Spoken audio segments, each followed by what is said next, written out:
જન્માષ્ટમીના બીજા દિવસે નોમના પારણામાં ભગવાન શ્રી કૃષ્ણને 32 જાતના શાકભાજી અને કઠોળનું બનેલું પતરાલીનું શાક સાથે પૂરી અને શીરાનો ભોગ ધરાય છે.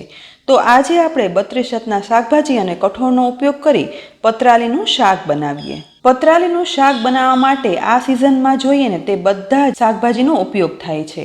તો તેના માટે અહીં મેં લીધું છે ફ્લાવર, કોબીજ, સાથે દૂધી, સરગવો, કારેલું, સમારેલી ગુવાર, ફણસી, ગાજર, ચોળી, ટમેટું, બીટનો થોડો એવો ટુકડો, સાથે કોળું પણ લીધું છે. તેની સાથે લીધું છે ભીંડો, ટિંડોરા, વાલોર, કંટોલા, પરવર, કાચું કેળું, અળવીની ગાંઠ અને કાકડી તથા ગલકા, તુરિયા અને લીલા મરચાં લીધા છે.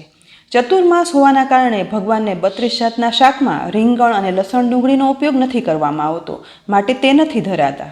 સાથે જ બધી પ્રકારની લીલી ભાજીમાં અહીં મેં લીધી છે મેથીની ભાજી, તાંજળિયાની ભાજી, પાલકની ભાજી, સુવાની ભાજી, અળવીના પાન, કોથમીર અને ફુદીનો. આ સિવાય પણ તમારા એરિયામાં જે પણ લીલી ભાજી મળતી હોય ને તે ઉપયોગમાં લઈ શકાય છે. તેની સાથે બધી જ પ્રકારના કઠોળ પણ વપરાય છે, જે પલાળેલા લેવાના. તો અહીં મેં લીધા છે મગ, મઠ, ચણા અને વટાણા. આ સિવાય રાજમા અને ચોળી ઉમેરવા હોય ને તો તે પણ ઉમેરી શકાય છે. અને આ બધું કઠોળ છે તે 4 થી 5 કલાક પહેલાં પલાળી દેવાનું, જેથી શાક ચડવામાં સમય ના લાગે. અહીં બધા શાક મેં સમારી લીધા છે. માર્કેટમાં છે ને આ બધા સમારેલા શાક આ રીતે અળવીના પાનમાં બાંધી અને મળે છે, જેને પતરાલીનું શાક કહેવાય છે. અહીં આ શાકમાં કરમદા અને તાંજળિયાની લાલ ભાજીનો પણ ઉપયોગ થાય છે. મને તે નથી મળ્યા, જેથી મેં નથી વાપર્યા. જો તમને મળે ને તો જરૂરથી ઉમેરજો. હવે પતરાલીનું શાક બનાવવાની શરૂઆત. ગેસની લો ફ્લેમ પર એક મોટી કઢાઈમાં 5 ટેબલસ્પૂન જેટલું તેલ લીધું છે. તેલ ગરમ થાય ને એટલે આ તેલમાં અડધી ટીસ્પૂન જીરું, 1/4 ટીસ્પૂન હિંગ અને મીઠા લીમડાના પાન ઉમેરી દઈશું. તેની સાથે જ વઘારમાં આ બધું ફૂટે ને એટલે 1/4 ટીસ્પૂન હળદર પાવડર અને 1/4 ટીસ્પૂન મીઠું ઉમેરવાનું છે, જેથી શાક બધા આપણે વઘારીએ ને તો તેમાં મીઠું અંદર સુધી ભળી જાય. હવે સમારેલા શાક અને કઠોળ છે ને તે આ રીતે એક પછી એક ઉમેરી દેવાના છે. સૌથી પહેલાં બધા સમારેલા શાક ઉમેરશું. શાક ઉમેર્યા જાય ને એટલે એ પછી બધા લીધેલા કઠોળ છે ને તે એક પછી એક ઉમેરી દેવાના છે. પરંતુ આ સમયે લીલી ભાજી નહીં ઉમેરવાની તથા ટમેટું નહીં ઉમેરીએ, કારણ કે એ બંનેને ચડતા ઓછી વાર લાગે છે.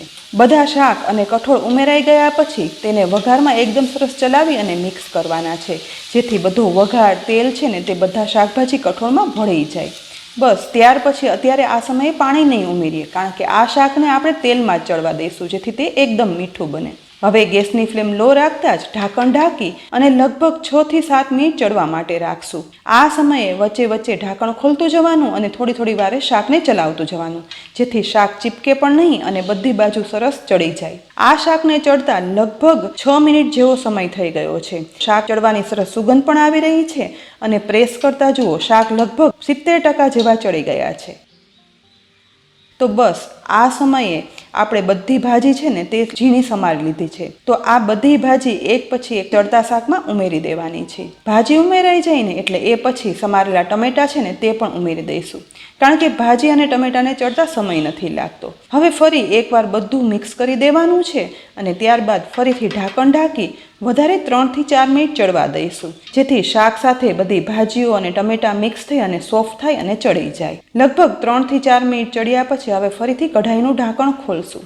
અહીં જુઓ ભાજી પણ સોફ્ટ થઈ ગઈ છે અને ટમેટાં પણ થઈ ગયા છે અને બધું શાક સરસ ચડી ગયું છે.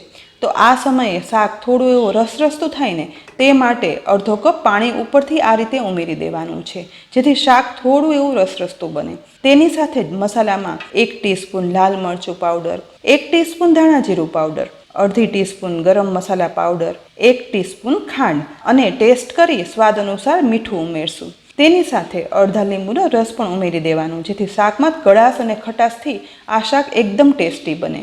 બસ મસાલા ઉમેર્યા પછી ફરીથી એક વખત બધું વ્યવસ્થિત મિક્સ કરી લઈશું, જેથી ચડતા શાકમાં બધા મસાલા છે ને તે સતળાઈ પણ જાય અને એકદમ સરસ સુગંધ આવે અને મસાલા બધા શાકભાજીમાં ચડી જાય. અહીં લસણ, ડુંગળી અને રીંગણના ઉપયોગ વગર બનતું 32 જાતના શાકભાજી અને કઠોળના ઉપયોગથી બનેલું પતરાલીનું શાક બની અને તૈયાર છે. આ એક પારંપરિક શાક છે અને નોમના દિવસે પારણામાં ભગવાનને આ શાક પીરસાય છે અને આ શાક છે તે આ રીતે અળવીના પાનમાં જ પીરસાય છે. માટે એક ડીશ ઉપર અળવીનું પાન ગોઠવી દઈશું અને તેના ઉપર પતરાલીનું શાક આ રીતે પીરસવાનું છે. સાથે જ ભગવાનને ભોગમાં પૂરી અને શીરાનું જમણ હોય છે. તો આ પતરાલીનું શાક આ નોમના જરૂરથી બનાવજો અને ભગવાનને પારણામાં પીરસજો. શાક માર્કેટમાં રેડીમેડ જ સમારેલું પતરાલીનું શાક મળે છે. આ શાકની તમને રેસીપી કેવી લાગી કોમેન્ટ બોક્સમાં લખી અને જરૂરથી કહેજો. રેસીપી ગમી હોય ને તો લાઈક કરી અને શેર કરજો. સાથે જ અમારી યુટ્યુબ ચેનલ સબસ્ક્રાઈબ કરી લેજો અને અમારા ફેસબુક પેજને લાઈક કરી અને ફોલો કરજો. ફરી મળશું ઉપયોગી રેસીપી સાથે. ત્યાં સુધી આવજો.